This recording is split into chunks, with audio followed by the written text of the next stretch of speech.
Olá, meu amigo, minha amiga, muito obrigado por vocês estarem aqui no nosso Portal do José, no momento em que coisas acontecem aqui no nosso país. Eu vou falar dessas coisas, mas antes de mais nada, eu quero mandar um grande abraço em todos vocês, que têm feito nosso portal ter um alcance cada vez maior. Hoje, quando eu fiz o nosso encontro mais cedo, éramos 448 mil pessoas. Agora já somos mais de 449 mil. Gente, é muito bacana, isso me dá assim a noção da responsabilidade de estar aqui com vocês. Eu que comecei ontem com 10 pessoas inscritas, 10 amigos, e de repente vão chegando mais pessoas, as pessoas vão se conectando, vão colocando aqui os nossos vídeos nas plataformas. Aliás, vocês estão autorizados a pegarem pedaços, a mandarem para onde vocês quiserem, colocar no seu Face, enfim.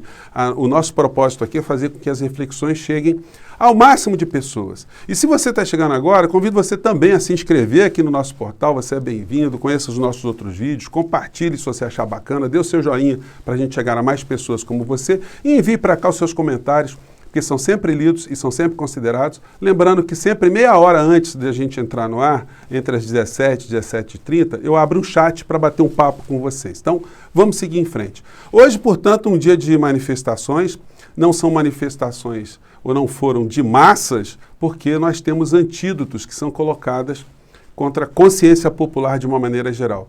Os grandes veículos de comunicação, a imprensa, as instituições de uma maneira geral, não querem que a população seja extremamente esclarecida, seja consciente da raiz dos nossos problemas, porque uma nação consciente, ela pode ir para as ruas, ela pode cobrar das autoridades, ela pode provocar mudanças políticas e, sobretudo, mudanças econômicas. E é aí que nós entramos na raiz do problema. Porque essa grande conformação, essa grande alienação que nós temos em grandes massas de pessoas aqui no nosso país, até fora do nosso país também, ela visa anestesiar a população de uma maneira geral, justamente para que não haja uma mudança do status quo, como a gente costuma dizer em sociologia.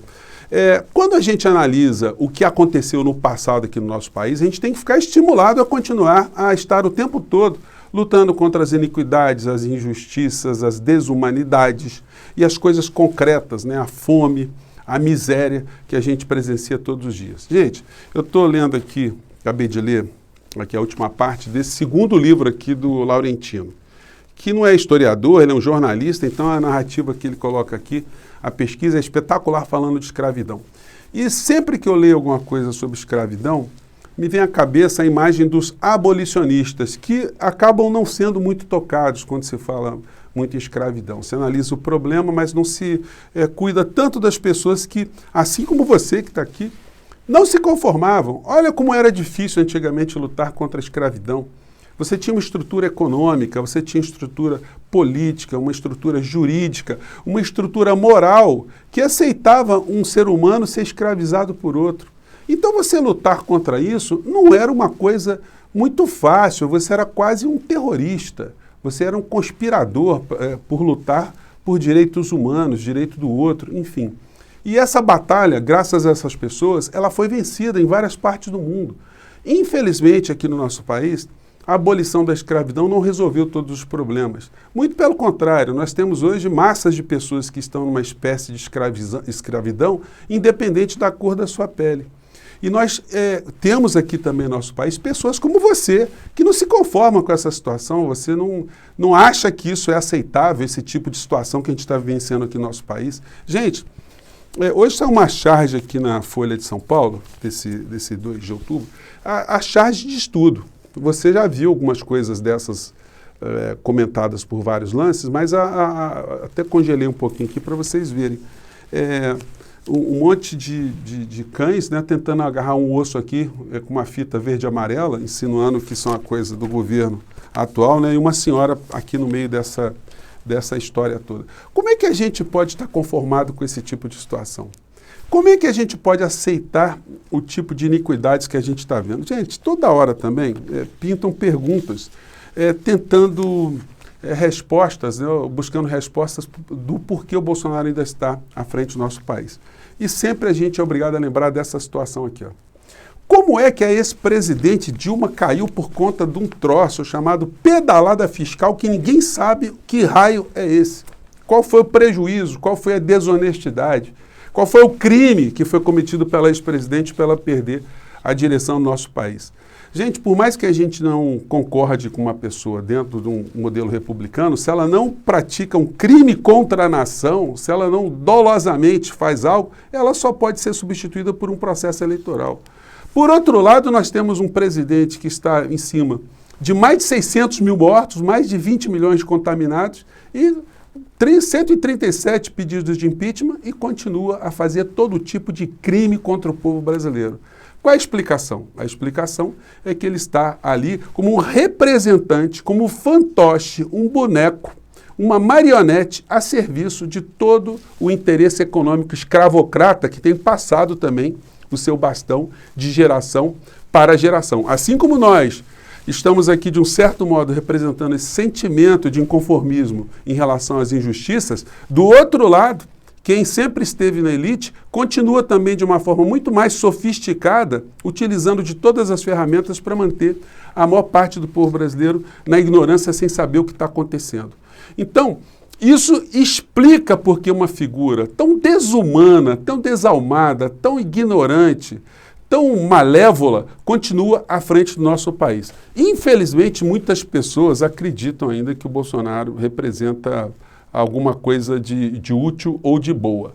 E no campo concreto, eu quero trazer para vocês aqui, depois eu quero falar uma coisa muito legal aqui, mas vamos relembrar aqui uma situação para mostrar nas mãos de quem que a gente está aqui no nosso país. E aí, vocês sabem, eu às vezes fico com muito cuidado de tentar colocar uma palavra, mas quando eu vejo as pessoas que estão sendo pagas com dinheiro do povo brasileiro, um povo tão sofrido, tão miserável, para atuar e ainda, para aprofundar ainda mais esses problemas, aí eu não tenho como aliviar. Eu tenho que classificar essas pessoas como elas são, ou seja, estelionatárias, bandidas, gangsters. E vamos ver aqui do que eu estou falando e você vai ver se eu estou exagerando ou não. Vamos ver a promessa aqui de uma dessas pessoas que é paga com o nosso dinheiro, sofrido do povo brasileiro, mas está atuando contra o povo brasileiro e mente para nós de uma forma consciente e descarada. Vamos lá. Nós vamos botar o gás para fora, nós vamos botar o petróleo para fora. Já existe um programa também que nós estamos fazendo, o choque da energia barata. Daqui a 2 anos o botijão de gás vai chegar pela metade do preço na casa do trabalhador brasileiro. E o governo quer também simplificar a abertura de empresas, reduzir o número de funcionários públicos e digitalizar o trabalho nos órgãos públicos. Além dessas ações, a aprovação da nova Previdência foi destacada. Essa reestruturação é principalmente para ajudar os mais pobres, os mais humildes, aqueles que se encontram na base da pirâmide social do nosso país. Ivan Chá. Gente, eu pergunto para vocês, são gangsters, são criminosos ou não são?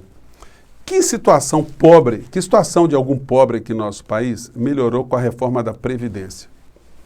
Que situação de algum cidadão brasileiro melhorou com o governo Bolsonaro no plano econômico? Nós tivemos no período da pandemia o surgimento de mais 46 novos bilionários aqui no nosso país.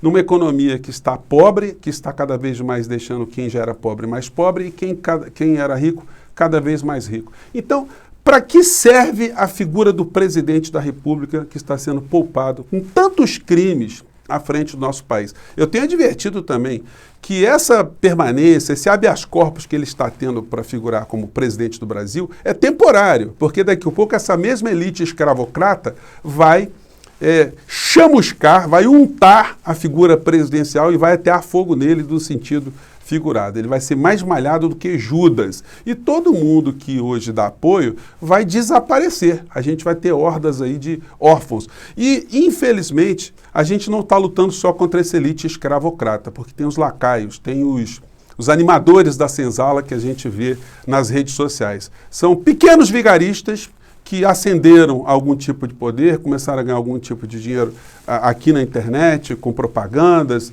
enfim, com os cursos, com um monte de pequenos estelionatos, e eles agora descobriram que tem um lixo de pessoas muito não esclarecidas politicamente, pessoas muito ignorantes, pessoas que estão eclodindo também com sentimentos piores que um ser humano pode ter, e eles estão fazendo cada vez mais a junção dessas pessoas para se financiarem, para terem também ganhos. Mas isso é contra qualquer tipo de princípio de humanidade, princípio de solidariedade, princípio de bem-querer do nosso povo. São pessoas absolutamente egoístas que estão ali nessa situação e a gente continua aqui fazendo esse contraponto e ainda bem, como eu disse a vocês, que hoje somos muito mais numerosos aqui em espaços como o nosso portal do que em grupos que a gente viu antigamente com muito mais poder também.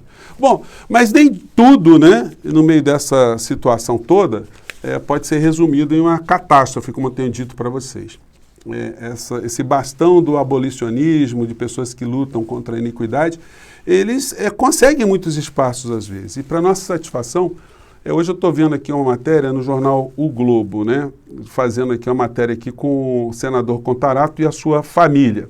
Para quem não conhece, está aqui a fotografia.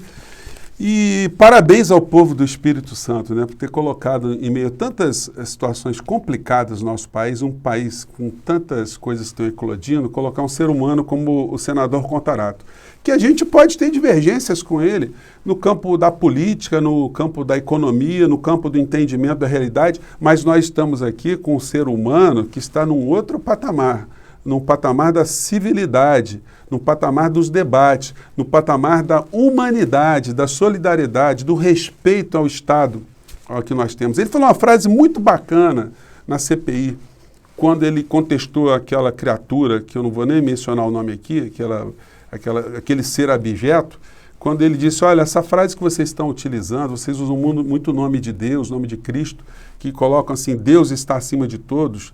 Não, Deus está entre nós. Gente, tem uma coisa mais bacana, mais fraternal do que esse tipo de percepção que foi colocada ali. Eu não sei se eu teria a mesma tolerância, a mesma calma, a mesma serenidade que o senador teve em confrontar alguém que tivesse atacado a minha honra e a minha família. Ainda mais eu tendo humanidade. Esse rapaz aí que agrediu o senador, ele teria que se explicar ali de uma forma muito mais veemente, porque não ia ficar barato essa história, não. Bom, dito isso, então é muito bacana aqui ter o senador, inclusive lamentando que teve que expor a sua família, e eu ressalto aqui uma frase dele que eu acho muito legal. Ele falando sobre a adoção. Adotar é um ato tão sublime que eu costumo dizer que antes eu pensava que era feliz. E depois, quando os meus filhos nasceram na minha vida, na vida do meu esposo, e falo isso com orgulho, eu descobri o que é felicidade. Gente, olha que coisa bacana, uma pessoa assim com 2 filhos adotivos, enfim, por isso que ele perguntava para o outro lá, sua família é melhor do que a minha? Né? Então, são essas coisas assim que nos estimulam, e deveriam estimular todos nós, a não baixarmos a guarda jamais, gente, porque embora as iniquidades estejam acontecendo, muitas pessoas boas também eclodem no meio dessa história também para fazer o contraponto, assim como nós. As maluquices e as picaretagens e pilantragens continuam acontecendo. Está aqui a senhora Michele, que agiu ali para favorecer uma série de amiguinhos, né, e cometeu crime, porque é crime esse tipo de situação.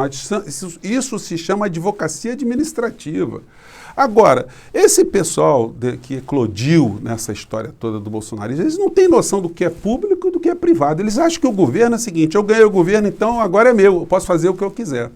É uma gente muito hipócrita, né? A gente vê todo tipo de distorção religiosa, moral, militar. O Bolsonaro fica batendo no peito o tempo todo falando em militar. Nenhum dos filhos do Bolsonaro serviu às Forças Armadas. Nenhum serviu o quartel. Esse pessoal, esses rapazes, preferiram a vida fácil da política, como foi o Carluxo, que com 17 anos virou vereador sem saber o que era aquilo. Ficava jogando videogame ali, enquanto a outra, a esposa 02 lá do Bolsonaro, fazia lá o esquema de captação de recursos para comprar apartamentos em dinheiro vivo.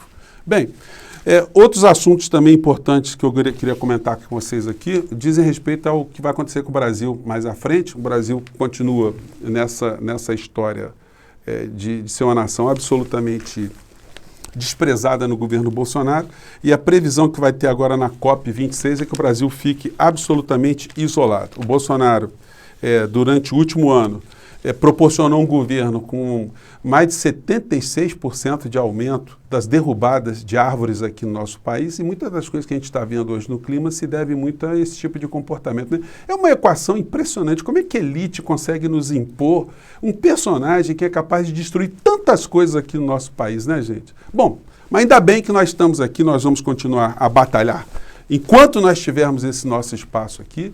E eu quero mais uma vez agradecer a todos vocês por estarem juntos aqui, porque é isso que nos fortalece, gente. Assim como os abolicionistas no passado, eles encontravam outros que comungavam isso, comungavam das suas ideias, isso fortalecia essa caminhada deles todos. Hoje nós temos um caminho, um desafio, que tem um pouco desse espírito, né? Porque na medida que a gente não se conforma com essas iniquidades, a gente vai juntando outras pessoas que pensam como nós, independente de uma diferença política, ou aqui ou acolá, enfim. Mas nós lutamos pelos mesmos valores, nós estamos ao lado dos justos. E eu fico muito feliz de estar com você aqui no nosso portal. Mais uma vez, gente, um grande abraço e a gente se encontra no nosso próximo encontro. Até lá, tchau.